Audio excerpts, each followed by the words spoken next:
Halo teman-teman, jadi kali ini saya akan membuat video pembelajaran tentang sastra. Nah, simak videonya ya.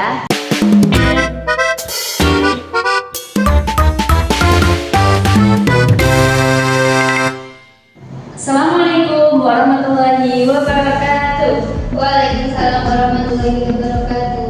Oke ya teman-teman, jadi di sini saya akan menyampaikan materi tentang sastra. Nah, apa itu sastra? Teman-teman sudah ada yang tahu? Belum.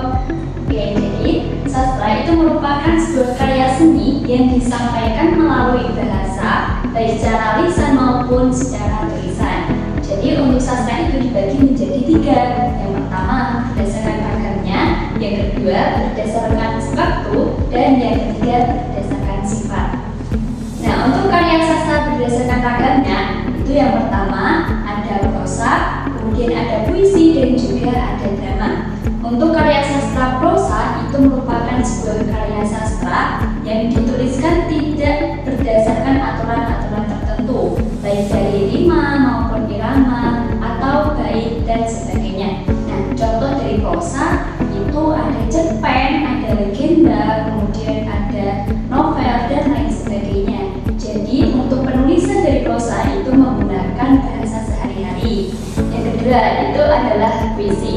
Nah, untuk puisi ini merupakan karya sastra yang penulisannya itu terikat oleh irama, rima, bait, dan aturan-aturan lainnya.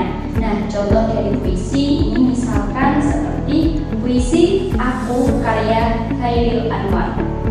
Kemudian yang ketiga ada drama.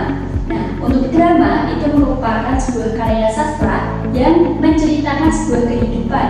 Jadi untuk drama ini mempunyai 6 unsur teman-teman. Yang pertama itu ada tema, yang kedua ada tokoh, yang ketiga ada watak, yang keempat ada alur, yang kelima ada latar, dan yang keenam itu ada amalan.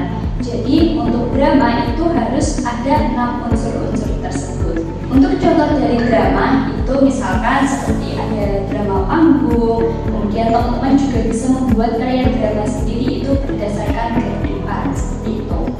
Untuk yang selanjutnya adalah karya sastra berdasarkan waktu. Nah, untuk karya sastra berdasarkan waktu ini dibagi menjadi dua, ada sastra lama dan juga ada sastra baru. Untuk karya sastra lama ini itu berkembang di masyarakat Indonesia sebelum abad 20 teman-teman. Jadi untuk karya sastra lama ini belum terpengaruh oleh budaya atau belum terpengaruh oleh pengaruh dari bangsa barat.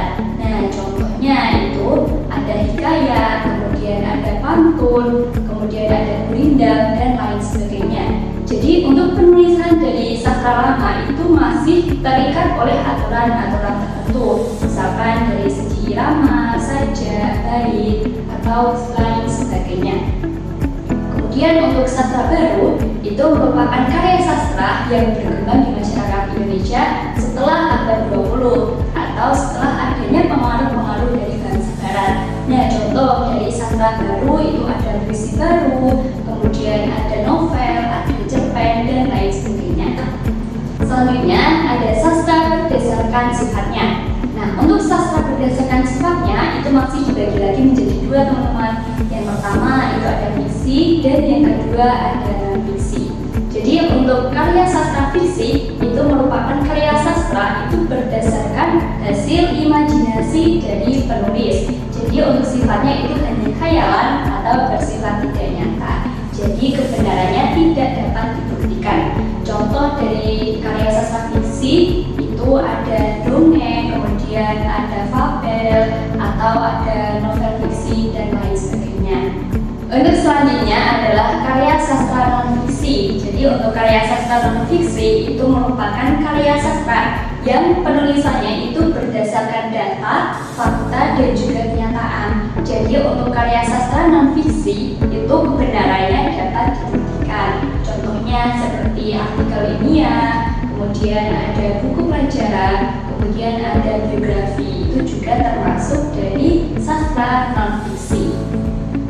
Mungkin cukup itu pembelajaran kita hari ini. Kurang lebihnya mohon maaf, semoga bermanfaat. Terima kasih. Wassalamualaikum warahmatullahi wabarakatuh.